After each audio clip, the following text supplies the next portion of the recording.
আসসালাম স্যার। হ্যাঁ, আসসালামু আলাইকুম। স্যার কেমন আছেন স্যার? আছি আলহামদুলিল্লাহ। আপনি কেমন? স্যার ভালো আছি স্যার। আমি আপনাকে একটু আগেও বলেছিলাম, জি স্যার। এখানে একটা সমস্যা হচ্ছে, হয়তো আপনার অফিসটা একটু বুঝতেছে না। ইউ সি, নর্মালি আমরা যখন ওয়ার্ক পারমিটটা দেই, জি স্যার। ওয়ার্ক পারমিট বিডা থেকে যখন আমরা রেকমেন্ড করি, জি স্যার। তো এনএসআই মেন জবটা হইল to look at it from a security angle, G sir. that whether these people have any security risk or not, and আপনারা আপনার ক্লিয়ারেন্স দেন। ট্রেডিশনালি এটাই হয়ে এসছে। জি স্যার। আর আমরা করতেছি কি, আমাদের একটা লেড আউট পলিসি না থাকলেও জি স্যার। আমাদের থার্ড পার্টি যারা অনেক জায়গা হয় কি, স্পেশালি আপনার সফটওয়্যার কোম্পানিগুলিতে, জি স্যার। তারা এখানে কন্ট্রাক্ট, গভর্নমেন্টের কন্ট্রাক্ট, অন্য কন্ট্রাক্ট পায়, তারা কিন্তু as worker they bring in not direct work permit people হিসাবে, they bring in as contract worker. Sir sir. তো একটা কোম্পানি আপনার সাথে বোধহয় দেখা করেছিল, আমি আপনি টাইম দিলে she will meet you again. হ্যাঁ স্যার, আসছিল স্যার। হ্যাঁ, আসছিল স্যার। তো ওটা আবার আপনি বলেছিলেন আমরা রিভিউ করে পাঠাইতে, আমি হোম মিনিস্টারকে বলে আপনাদের কাছে রিভিউতে পাঠাই দিয়েছিলাম। জি স্যার। ওটা আপনারা আবার না করে দিয়েছেন। জি স্যার। স্যার আপনারা করেছেন না অন দ্য গ্রাউন্ড দ্যাট বিডার কোনো পলিসি নাই এটার ব্যাপারে। তো এক্স্যাক্টলি স্যার। ওটা তো আপনাদের দেখার ব্যাপার না। হ্যাঁ পলিসি স্যার। আমার আছে কি না, that is not, you see whether the security clearance আছে কিনা, whether they are security or not secure, ওটা তো আমার ওয়ার্ক, আমি হোম মিনিস্ট্রির সাথে বিডা বুঝবে। স্যার ঠিক আছে স্যার। এখন স্যার আমি আমি দু একটা আসপেক্ট একটু আপনাকে বলি। হ্যাঁ, যেই লোকটা ভাড়া দেখাচ্ছে 30,000 টাকা, বাট সে 3 লাখ টাকার বাসায় থাকতেছে, so he is not paying tax because he is showing 30,000 টাকা হাউস রেন্ট। 2,30,000 টাকা যে বাকি যে যে 3 লাখ টাকা যে বাসা থাকতেছে, যেটার জন্য এডিশনালি সরকারকে পে করার কথা, সে তো সেটা করছে না স্যার। তো এটা দেখার দায়িত্বটা কার? যে লোক, হ্যাঁ স্যার, এখন যে লোকের বেতন হচ্ছে অরিজিনালি 10 লাখ টাকা, সে দেখাচ্ছে 2 লাখ টাকা, বাকি 8 লাখ টাকার উপর ট্যাক্স ফাঁকি দিচ্ছে। এই এই এটা জিনিসগুলো দেখা। এটা এটা দেখার দায়িত্বটা হলো এনবিআর। হ্যাঁ, এনবিআর ধরবে। তো এনবিআর তো এনবিআর তো ধরতেছে, এটা তো এনবিআর যে ইন্টেলিজেন্স আছে স্যার তারা ধরছে না স্যার। ধরতেছে। না না, ধরতেছে ধরছে না ধরছে, স্যার। অনেকগুলিকে ধরেছে, আমরা অনেকগুলিকে স্যার, ধরছে, এয়ারপোর্টে আমরা আটকাই দিতেছি। স্যার যেই লোক আগে আসছে সে 8 লাখ টাকা বেতনে ছিল, এখন সে 2 লাখ টাকা বেতনে এখানে চাকরি করতেছে। তো বিদেশিরা এত দেশপ্রেমিক তো হয়ে যায় না যে আমার দেশে 8 লাখ টাকা বেতন ছিল 2 লাখ টাকা কাজ করবে। সুতরাং আমাদেরকে তো তো এগুলো যখন অবজেকশন দিয়েছি তখন সে তার বেতন আবার বাড়ায় 6 লাখ টাকা করেছে স্যার। তো সাম না, but পয়েন্টে এই সাম। না, ওটা ঠিক আছে না, এট সাম পয়েন্ট এটা তাহলে আমরা বসি, লেট আস সিট হ্যাঁ down with NBR, exactly sir. Everybody আমরা বসি, কিন্তু point is G sir. This responsibility basically is NBR. Sir If NBR যদি, NBR is not doing it, then you should point out to them যে তোমরা করো, sir কিন্তু এটা তার একটু বসুক। দায়িত্বটা, হ্যাঁ, ওর এটা একটু দায়িত্বটা আপনি স্যার। আপনার ঘাড়ের উপরে তো নিতে পারেন না। জি স্যার, আমি That's আমরা তো not, আমরা না করতে পারলে ভালো হতো স্যার। হ্যাঁ, তবে এই এই প্রসেসে আমরা সরকারের রেভিনিউ আর্নে বড় একটা অংশ রেখেছি। না এটা ঠিক আছে, এটা হ্যাঁ এটা স্যার। আমরা এটা একটা তাহলে মিটিং করি, আমরা জি আমরা স্যার, বিডা এটা এটা এটা এনবিআর এটা আপনারা মিটিং করি, কিন্তু এই কেসে তো this is not the case. মানে এই কেসে স্যার একটা একটা কোম্পানি যখন একটা লোক আনে, তখন তার একটা বেতন ধরে যে তার এত টাকা বেতন, এত টাকা ধরে করবে, সেই হিসাবে যদি আবার থার্ড পার্টিকে দিয়ে দেয়, তাহলে এটাকে বিডা একটা পলিসিতে আমাদের দিয়ে দিক যে না, ইচ্ছা করলে সে আমি 2,000 এটা টাকা, তো আমরা কত, we have been giving this for a long time. হ্যাঁ আমি আপনি তো 2,000। আমাকে সিকিউরিটি ক্লিয়ারেন্স দিবেন জুবের। স্যার আপনি এখন যদি পলিসি ম্যাটারে যদি NSI is going to say you have to dictate policy to me, then তো it is going to be very difficult. Sir এটা একটু বসা উচিত sir.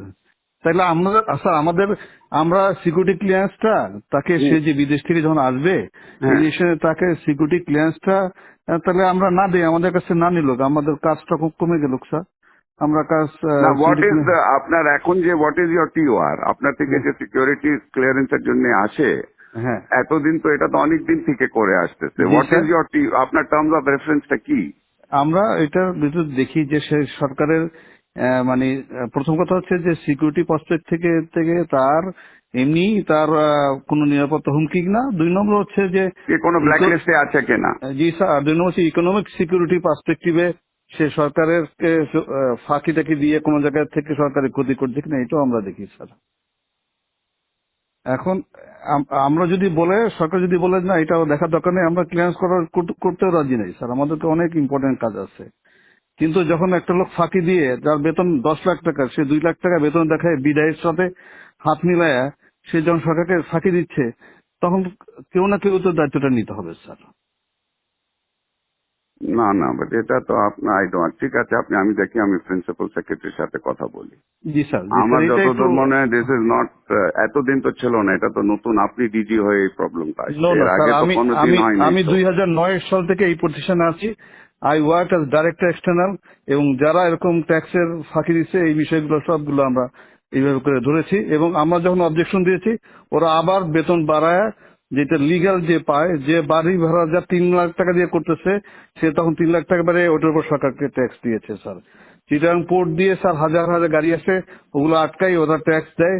So I am adding value tax to the government. Although এখন বলবেন যে না এটা তো রেসপন্সিবিলিটি না স্যার, এটা যদি সরকার বলে দেয় যে না এগুলো করার দরকার নেই, আমরা কিছু করবো না স্যার, আমাদের কাছে ক্লিয়ারেন্স না পাঠাইলেও তো হবে না স্যার।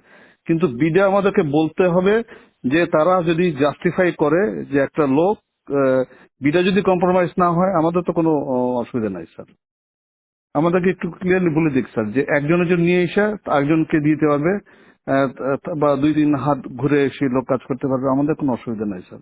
একটা মিটিং হলে ভালো হয় স্যার, আমাদের জন্য সুবিধা হয় স্যার। যে আচ্ছা ঠিক আমাদের আছে, আমি দেখি, আমি একটা মিটিং এর ব্যবস্থা করি, আমি প্রিন্সিপাল সেক্রেটারির সাথে কথা বলি।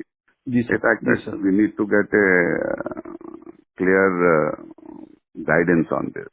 এবং আমি স্যার 12 বছর এই পজিশনে চাকরি করতেছি, এবং এইভাবে আমরা কিন্তু ক্লিয়ারেন্স মানে যেগুলোতে কম হয় না আমি অবজেকশন দিয়ে আসতেছি কিন্তু।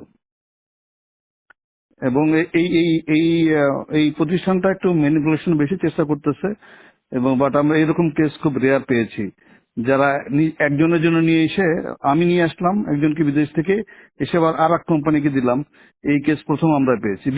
বিডা আমাদেরকে বলে দিক যে এইটাতে কোনো অসুবিধা নাই, আমরা সদস্য দিয়ে দেবো, বিডাও ক্লিয়ারলি বলে না। আচ্ছা ঠিক আছে, আমি দেখি, আর আপনাকে একটু জানাচ্ছি, BIDA is a compromise organization sir,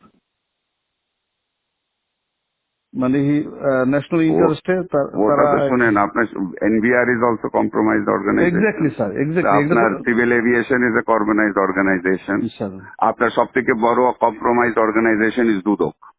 G sir. আচ্ছা, আর আপনার অর্গানাইজেশনও কম্প্রোমাইজড আছে। স্যার এখানে তো আমার বাঙালিরাই আছে স্যার। আপনারও কম্প্রোমাইজড আছে। আপনার লোক যখন নিচে যায় ক্লিয়ারেন্সের জন্য, ব্যাংকের যে ডাইরেক্টরের জন্য আপনার থেকে ক্লিয়ারেন্স নেয়, স্যার, আপনি যে জুনিয়র অফিসারকে আপনার গ্রামে গঞ্জে পাঠান স্যার, আমার সম্বন্ধে খোঁজ নিতে, স্যার, তো সেও কম্প্রোমাইজড আছে ওখানে। স্যার। বাংলাদেশে কোন জায়গা কম্প্রোমাইজ না?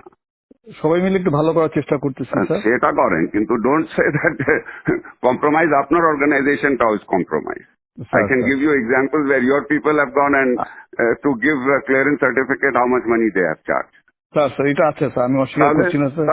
তাহলে আপনি সবাই বলতেছেন মিলে বিডা ইজ কম্প্রোমাইজ, সবাই কম্প্রোমাইজ আছে। আর don't tell me BIDA is compromise, you are also compromise.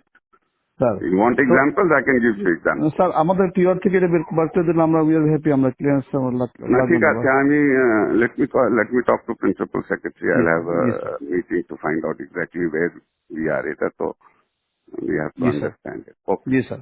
Sir thank you sir, আসসালামু আলাইকুম স্যার। ওরা